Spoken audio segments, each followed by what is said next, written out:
नमस्कार, आप देख रहे हैं न्यूज 18 बिहार झारखंड और मैं हूं आपके साथ लक्ष्मी। आज नरेंद्र मोदी तीसरी बार प्रधानमंत्री पद की शपथ लेने जा रहे हैं, यानी कि तीसरी बार देश की कमान संभालने वाले हैं। देश की बागडोर उनके हाथों में होगी और जितनी चर्चा नरेंद्र मोदी के प्रधानमंत्री पद की शपथ लेने को लेकर के है, उतनी ज्यादा चर्चा एक तरफ सांसद के भी शपथ लेने की चर्चा है, यानी कि जो लोग मंत्री बनाए जाएंगे। तो देखिए, शपथ के लिए खबर सामने ये आ रही है कि नए मंत्रियों को फोन जाना अब शुरू हो चुका है। जीतन राम मांझी को शपथ के लिए कॉल गई है, ये भी खबर सामने आई है। तो ये बड़ी खबर आप तक पहुंचा रहे हैं। जीतन राम मांझी को कॉल गई है और आपको बता दें कि नए मंत्री जो हैं वो कौन कौन होंगे, मंत्रिमंडल में किन किन को शामिल किया जा रहा है, इसमें बिहार की कितनी हिस्सेदारी होगी, इनको लेकर के कयासों का बाजार गर्म है। लगातार खूब खबरें आ रही हैं, चर्चाएं तेज है। इधर जीतन राम मांझी को लेकर खबर है कि हिंदुस्तानी अवाम मोर्चा के संस्थापक जीतन राम मांझी जो हैं इस बार गया से पहली बार हम के सांसद बने हैं और बिहार के मुख्यमंत्री भी रह चुके हैं। जीतन राम मांझी काफी भरोसेमंद भी हैं नरेंद्र मोदी के। मांझी जो है वो महादलित समाज से आते हैं, तो ऐसे में खबर ये भी है कि जीतन राम मांझी मंत्री बनाए जा सकते हैं। देखिए, अलग अलग सरकार में कई बार मंत्री रह चुके हैं जीतन राम मांझी, हिंदुस्तानी अवाम मोर्चा के संस्थापक, जो कि काफी भरोसेमंद भी हैं, नरेंद्र मोदी के काफी करीबी भी हैं। और आपको बता दें कि इनको कॉल गई है और हो सकता है कि नरेंद्र मोदी से इनकी मुलाकात भी हो।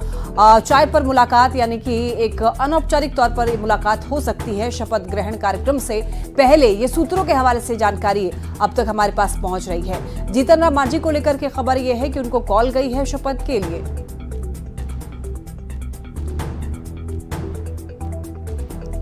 तो देखिए, लगातार खबरें सामने आ रही हैं कि शपथ के लिए नए मंत्रियों को फोन जाना शुरू हो चुका है। अमित शाह को कॉल आई है, नितिन गडकरी और राजनाथ सिंह को भी कॉल किया गया है, जयंत चौधरी को भी कॉल आई है, एचडी कुमारस्वामी को भी कॉल आई है, अनुप्रिया पटेल को भी कॉल आई है। ये वो नाम है, ये वो चेहरे हैं, ये वो संभावित चेहरे हैं जिनको लेकर के चर्चा जो है वो काफी तेज है कि ये लोग मंत्री बनाए जाएंगे। और देखिए, ये वो नाम है जो कि काफी ज्यादा करीबी है नरेंद्र मोदी की, काफी ज्यादा भरोसेमंद है और पिछली बार भी कैबिनेट मंत्री थे। तो ऐसे में अब इस बार भी कहा जा रहा है कि ये लोग जो है मंत्रिमंडल में इनका नाम शामिल हो सकता है। अमित शाह को कॉल गई है, नितिन गडकरी को, राजनाथ सिंह को, जयंत चौधरी को, एचडी कुमारस्वामी, अनुप्रिया पटेल को कॉल गए हैं। अब देखिए, जेडीयू कोटे से 2 मंत्री बनाए जा सकते हैं, सूत्र हमारे ये बता रहे हैं, जिसमें ललन सिंह का नाम है जो कि जेडीयू कोटे से मंत्री बनाए जा सकते हैं। तो वहीं दूसरी तरफ रामनाथ ठाकुर भी जेडीयू कोटे से मंत्री बनाए जा सकते हैं। और देखिए, 2 मंत्री का नाम काफी ज्यादा चर्चा में है जेडीयू कोटे से, और एलजेपी रामविलास से चिराग पासवान मंत्री बनाए जा सकते हैं। देखिए, जेडीयू के कद्दावर नेता माने जाते हैं ललन सिंह, जेडीयू के राष्ट्रीय अध्यक्ष भी रह चुके हैं, जो कि मोदी सरकार 3.0 के संभावित मंत्री हैं। चूंकि देखिए, तीसरे कार्यकाल में मंत्रियों के नाम को लेकर के काफी चर्चा तेज है, ऐसे में ललन सिंह का नाम सामने आया है। सीएम नीतीश के भरोसेमंद माने जाते हैं ललन सिंह, चौथी बार सांसद बने हैं, कद्दावर नेता माने जाते हैं। दूसरी तरफ देखिए, रामनाथ ठाकुर जेडीयू से राज्यसभा सांसद हैं। कर्पूरी ठाकुर, पूर्व सीएम कर्पूरी ठाकुर या भारत रत्न कर्पूरी ठाकुर के बेटे हैं रामनाथ ठाकुर। सीएम नीतीश के ये भी बहुत करीबी माने जाते हैं और जेडीयू में अत्यंत पिछड़ा वर्ग का एक बड़ा चेहरा रामनाथ ठाकुर हैं। तो ऐसे में आपको बता दें कि लालू और नीतीश के सरकार में भी मंत्री रह चुके हैं रामनाथ ठाकुर, और इस बार मोदी कैबिनेट में ये शामिल हो सकते हैं। खूब चर्चा हो रही है इस बात को लेकर के। तो देखिए, मोदी सरकार 3.0 के संभावित जो मंत्री हैं उनके नाम आपको बता रहे हैं। सीएम नीतीश के करीबी रामनाथ ठाकुर की चर्चा काफी तेज है। दूसरी तरफ ललन सिंह का भी नाम काफी जो है वो चर्चा में है। तो लालू और नीतीश के सरकार में भी मंत्री रह चुके हैं रामनाथ ठाकुर। ज्यादा जानकारी देंगे संवाददाता अमितेश सिंह हमारे साथ जुड़ रहे हैं। अमितेश, देखिए, मोदी मंत्रिमंडल में कौन कौन से चेहरे होने वाले हैं, किन किन का नाम जो है वो सामने आ रहा है और किन किन को कॉल गए हैं अब तक, इसको लेकर के खूब चर्चाएं हो रही हैं। आपके पास क्या जानकारी है अमितेश?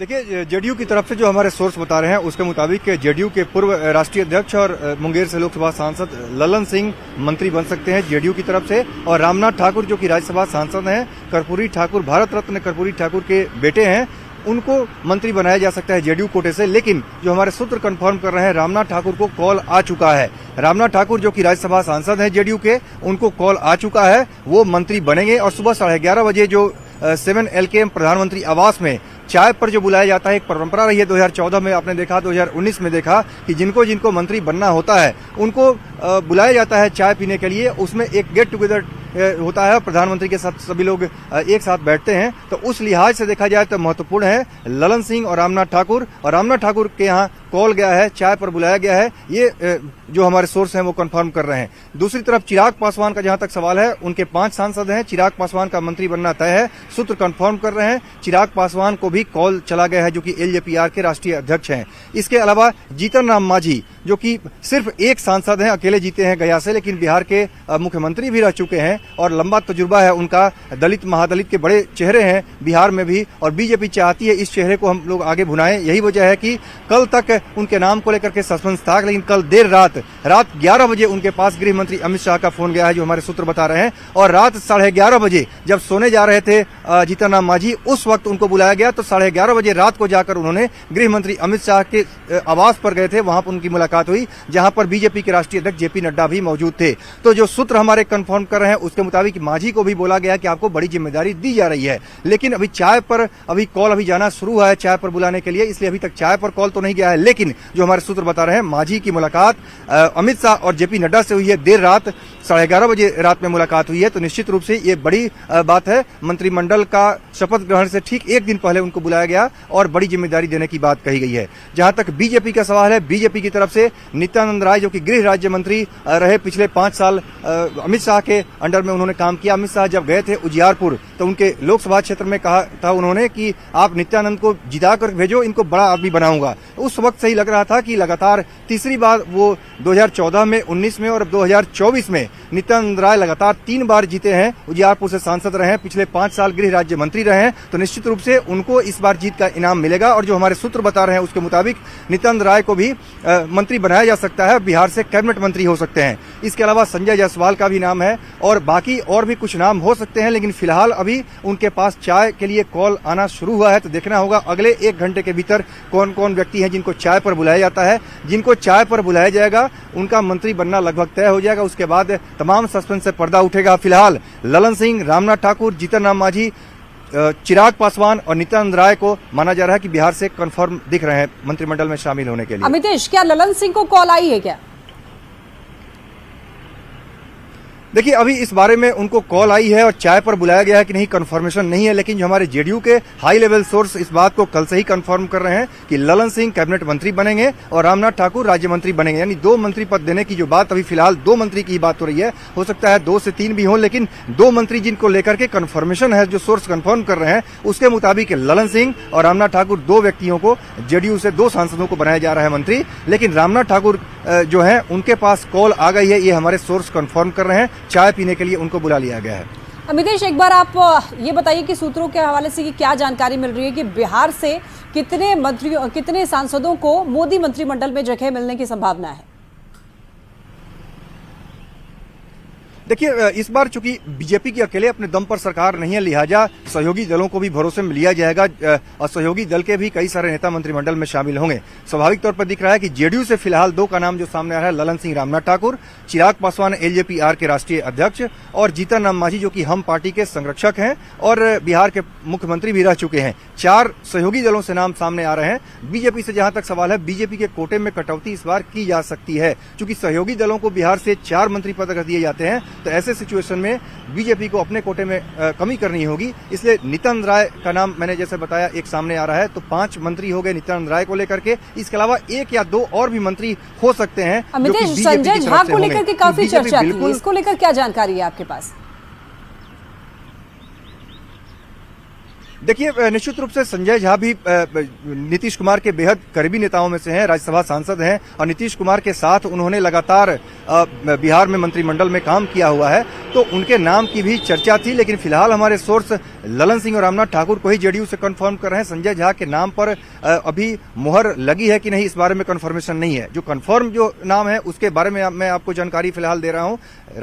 रामनाथ ठाकुर, ललन सिंह, 2 ही जेडीयू की तरफ से नाम फिलहाल सामने आ रहे हैं। लेकिन अभी दिन का समय है, चाय पीने का समय है, 11:30 बजे जब चाय पीने के लिए लोगों को बुलाया जा रहा है, किसको कॉल जाता है, कौन कौन उसमें शामिल होते हैं, जो थोड़ी बहुत जो सस्पेंस है वो क्लियर हो जाएगी। फिलहाल मैं जो बता रहा हूं, 5 नाम कंफर्म हमको देख रहे हैं बिहार से, जिसमें जीतन राम मांझी, चिराग पासवान, नित्यानंद राय, रामनाथ ठाकुर, ललन सिंह।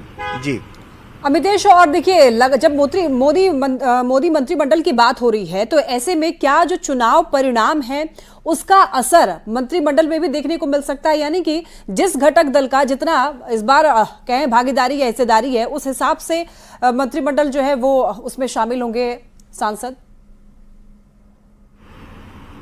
जी हाँ, बिल्कुल सहयोगी दलों की सरकार है, सहयोगी दलों के भरोसे इस बार सरकार चलेगी। तो निश्चित रूप से इस बार जिसका जिक्र नीतीश कुमार पहले भी करते रहे कि अनुपातिक प्रणाली के जरिए होनी चाहिए, यानी सबको एक जो संख्या है सांसदों की उस हिसाब से मंत्रिमंडल में शामिल करना चाहिए। निश्चित रूप से बीजेपी 240 सीटें जीती हैं, बीजेपी अपने दम पर अकेले बहुमत में नहीं है, तो निश्चित रूप से सहयोगी दलों को एकोमोडेट करना होगा। यही वजह है कि उस कोटे के माध्यम से जो फॉर्मूला निकला है, उस फॉर्मूले के माध्यम से सहयोगी दलों को भी एकोमोडेट किया जा रहा है। फिलहाल जेडीयू की तरफ से अगर 2 मंत्री होते हैं तो उस लिहाज से देखा जाए 12 सांसदों वाली पार्टी 2 अगर उसके मंत्री बनते हैं, तो दूसरी तरफ देखा जाए चिराग पासवान के 5 सांसद हैं, उनके 1 मंत्री फिलहाल बन रहे हैं। जीतन राम मांझी के कद को देखते हुए और सांकेतिक तौर पर अगर देखा जाए तो बिहार के मुख्यमंत्री रह चुके हैं और इसके अलावा मुख्यमंत्री रह चुके हैं, दलित महादलित के बड़े चेहरे हैं जीतन राम मांझी, काफी बिल्कुल। देखिए अमितेश, इस बार मिली जुली सरकार बनने वाली है और जेडीयू और टीडीपी ये दोनों जो घटक दल हैं वो गेम चेंजर के तौर पर इस बार जो है वो साबित हुई है। तो क्या इसका असर और इसका फायदा इन दोनों पार्टियों को मिल सकता है? जी हाँ, बिल्कुल मिल रहा है। और जो मंत्रिमंडल का स्वरूप सामने आएगा उसमें बात निकल करके सामने भी आएगी कि निश्चित रूप से जितने भी सहयोगी दल उनको भी पूरा सम्मान दिया जा रहा है। और बीजेपी और प्रधानमंत्री नरेंद्र मोदी की तरफ से जो बातें कही जा रही हैं, जिस तरह से उन्होंने तमाम बातें एनडीए सरकार को लेकर की, अगले 5 साल या नहीं अगले 10 साल को लेकर के उन्होंने जो खाका खींचा अगले 10 साल के लिए कैसे क्या करना है, तो उसको देखते हुए निश्चित रूप से है कि मिलीजुली सरकार है और मिलीजुली सरकार में सहयोगियों के सम्मान का पूरा ख्याल किया जाएगा और उसके आधार पर ही आने वाले दिनों में ये सरकार काम करेगी और सहयोगियों को पूरा महत्व मिले ये दिखाने की कोशिश होगी। चाहे टीडीपी हो, जेडीयू हो, शिवसेना जो है एकनाथ शिंदे वाली गुट वो हो, एलजेपी आर हो, तमाम सहयोगी दलों को साथ लिया जाएगा। यहां तक कि एक सांसद जिनके जीत करके आए हैं, चाहे अनुप्रिया पटेल है अकेले जीत करके आई हैं, जीतन राम मांझी अकेले जीत करके आए हैं, जो पहले केंद्र में मंत्री रहे हैं, मुख्यमंत्री रहे हैं, बिहार में मंत्री रहे हैं, अलग अलग प्रदेशों में मंत्री रहे हैं, कद बड़ा है, तो सामाजिक समीकरण और क्षेत्र को ध्यान में रखते हुए उनको भी एकोमोडेट किया जाएगा, ऐसे हमारे सोर्स। अमितेश, देखिए सूत्र ये बता रहे हैं कि चिराग पासवान को भी अब कॉल जा चुका है, क्या खबर मिल रही है? जी हाँ, बिल्कुल, मैंने पहले ही बताया आपको कि चिराग पासवान को भी कॉल जा चुका है, रामनाथ ठाकुर को कॉल जा चुका है। इसके अलावा जीतन राम मांझी से कल बात हुई, जैसे अमित शाह ने अपने आवास पर बुला करके देर रात जब मांझी सोने जा रहे थे 11 बजे उनके पास कॉल जाता है, 11:30 में बुलाया गया और राष्ट्रीय अध्यक्ष जेपी नड्डा और गृहमंत्री अमित शाह दोनों मिलकर उनसे बात करते हैं, बड़ी जिम्मेदारी देने की बात कर रहे हैं। तो ऐसा हमारे सोर्स कंफर्म कर रहे हैं कि जीतन राम मांझी को बड़ी जिम्मेदारी दी जाएगी। और बड़ी जिम्मेदारी क्या हो सकती है? मंत्री पद, फिलहाल तो यही दिख रहा है। और अमितेश, देखिए जब बात मंत्रिमंडल की होती है तो इसमें युवाओं की भागीदारी भी काफी अहम हो जाता है। और क्या ऐसा लग रहा है कि इस बार जो है अनुभवी नेताओं के साथ साथ इस बार युवा जो मंत्री हैं बनने वाले हैं उनको भी भागीदारी जो है वो मिलने वाली है, कोई बड़ी जिम्मेदारी दी जा सकती है? जी हाँ, बिल्कुल, जो युवा हैं, चिराग पासवान को देखें तो युवा चेहरे हैं। इसके अलावा बीजेपी अपनी तरफ से भी युवाओं को पहले भी मंत्रिमंडल में जगह दे चुकी है, लेकिन फिलहाल इस बार देखना है बिहार से कौन कौन लोग होते हैं, क्योंकि सबसे बड़ी बात है कि बिहार में बीजेपी कोटे के मंत्रियों की संख्या घटेगी, 2 से 3 मंत्री बनाए जा सकते हैं। इससे ज्यादा फिलहाल स्कोप नहीं दिख रहा है, क्योंकि सहयोगी दलों को भी बिहार में एडजस्ट करना है। इस लिहाज से बीजेपी के कई लोगों की जो है उनकी संख्या घट सकती है, या जो लोग उम्मीद पाले बैठे थे, जिनको लग रहा था कि फिर से मंत्री बनेंगे या मंत्रिमंडल में इस बार जगह मिल सकती है बीजेपी के लोगों को, उनको दिक्कत हो सकती है। क्योंकि सहयोगी दलों के खाते में 4 सीटें अगर जा रही हैं तो उस लिहाज से बिहार में बीजेपी कितने सीटों पर खुद कितने लोगों को मंत्री पद में एकोमोडेट करेगी, ये देखने वाली बात होगी। लेकिन बीजेपी सहयोगी दलों के साथ अपने कोटे को मिला करके बिहार के सामाजिक समीकरण को साधने की कोशिश कर रही है। इसलिए लग रहा है कि और प्रदेशों की तुलना में बिहार में मंत्रियों की संख्या थोड़ी ज्यादा हो सकती है। बीजेपी बिल्कुल सहयोगी दलों के सहारे अपने कोटे को नहीं दे सकती है, कुछ सहयोगी दल हैं और कुछ कास्ट इक्वेशन के हिसाब से अपने लोगों को भी उसमें एडजस्ट करेगी। बिल्कुल अमितेश, देखिए जो चीज तय है वो तो सभी लोग जान रहे हैं कि नरेंद्र मोदी आज शपथ ग्रहण करने वाले हैं, लेकिन देखिए फिलहाल अभी कुछ चीजें फिक्स नहीं है, यानी कि कौन कौन से चेहरे हैं जिनको कि मंत्री पद का कहें तो उनको जिम्मेदारी दी जा सकती है।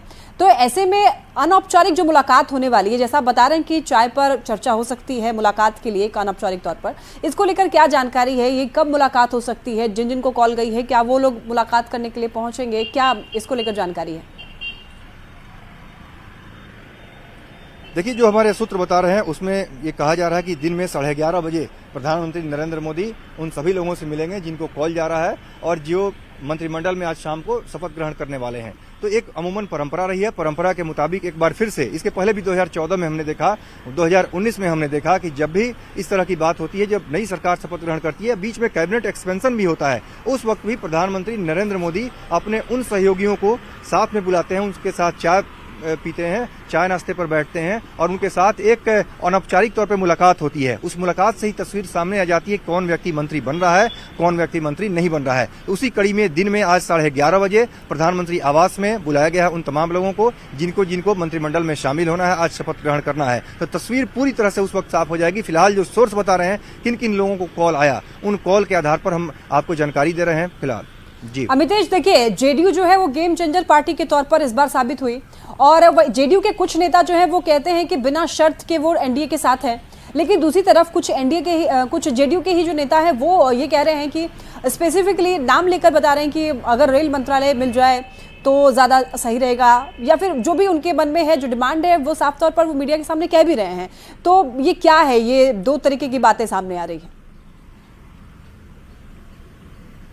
देखिए, जेडीयू के नेता, जेडीयू के कार्यकर्ता क्या डिमांड करते हैं, वो तो चाहते हैं कि रेल मिल जाए, कृषि मंत्रालय मिल जाए और भी बड़ा मंत्रालय चाहेंगे, लेकिन इसमें तय करेंगे मुख्यमंत्री नीतीश कुमार और दूसरा प्रधानमंत्री नरेंद्र मोदी। जो टॉप लेवल पर जो बातें चल रही हैं, जेडीयू के टॉप 2-3 नेता हैं जो इसमें बात कर रहे हैं और दूसरी तरफ प्रधानमंत्री के अलावा गृह मंत्री अमित शाह और बीजेपी के राष्ट्रीय अध्यक्ष जेपी नड्डा और बीजेपी के संगठन महामंत्री बीएल संतोष, प्रधानमंत्री की बात को यही तीनों लोग आगे बढ़ा रहे हैं। बीएल संतोष, जेपी नड्डा और गृह मंत्री अमित शाह, ये तीनों आपस में बात कर रहे हैं और उस बातचीत के जरिए ही तमाम लोगों को कॉल जा रहा है और आगे तय हुआ है अलग अलग प्रदेश के हिसाब से किस प्रदेश में किसको कितनी सीटें दी जाए, किसको मंत्रिमंडल में शामिल किया जाए। तो मांग करने की बात अलग होती है, लेकिन तय करेंगे प्रधानमंत्री और जो दोनों पार्टियों के जो टॉप लेवल के नेता हैं उनके बीच बातचीत में सब चीजें तय होती हैं कि किसको कौन सा पोर्टफोलियो दिया जाए। हालांकि कार्यकर्ता जरूर चाहते हैं, जेडीयू के नेता जरूर चाहते हैं कि नीतीश कुमार रेल मंत्री भी रह चुके हैं, कृषि मंत्री भी रह चुके हैं भारत सरकार में, तो निश्चित रूप से बड़ा पोर्टफोलियो हमें मिले और खासतौर से बिहार के लोगों की डिमांड भी रहती है कि रेलवे मंत्रालय हमें मिले। लालू यादव रहे, रामविलास पासवान रहे, नीतीश कुमार रहे, तो लगातार बहुत सारे लोग रेल मंत्री रह चुके हैं, इसलिए बिहार के लोग ये मांग कर रहे हैं। लेकिन देखना होगा कि आखिरकार प्रधानमंत्री किस तरह से मंत्रालय का बंटवारा करते हैं शपथ ग्रहण बाद। बिल्कुल अमितेश, और देखिए बीजेपी का एक चेहरा राजीव प्रताप रूडी जो कि लगातार 3 बार से सांसद रहे हैं, तो ऐसे में कहा यह जा रहा है कि और चर्चा भी तेज है कि राजीव प्रताप रूडी को भी मंत्री बनाया जा सकता है, ये भी संभावित चेहरा है। इसको लेकर क्या जानकारी है? देखिए, किसी व्यक्ति विशेष से लेकर के अगर हम बात करें, खासतौर से बीजेपी बिहार में किसको बना सकती है, तो उसमें मैं कहना चाहूंगा कि नित्यानंद राय हैं, संजय जायसवाल हैं, राजीव प्रताप रूडी हो सकते हैं। इसके अलावा विवेक ठाकुर और गिरिराज सिंह का नाम है। गिरिराज सिंह कैबिनेट मंत्री रह चुके हैं पिछली सरकार में, तो निश्चित रूप से वो भी बहुत बड़े कद्दावर नेता हैं, उनका भी नाम सामने आ रहा है। लेकिन चूंकि ललन सिंह अगर कैबिनेट मंत्री बनते हैं तो क्या बीजेपी अपने कोटे से एक और भूमिहार जाति के व्यक्ति को बनाएगी, नहीं बनाएगी, ये सबसे बड़ा सवाल है। तो बिल्कुल हमें इंतजार करना होगा कि बीजेपी अपने पत्ते नहीं खोल रही है। अभी बीजेपी की तरफ से कंफर्मेशन बिल्कुल इस बारे में नहीं मिल रही है। हमें 11:30 बजे तक इंतजार करना होगा। लेकिन ये जरूर है कि बेहद जरूरी है, हर गतिविधियों पर नजर रखना बेहद जरूरी है, इसलिए आपका बहुत शुक्रिया और आप नजर बनाए रखिए। और फिलहाल के लिए इस बुलेटिन में इतना ही। चलते चलते एक नजर डाल लेते हैं सुर्खियों पर।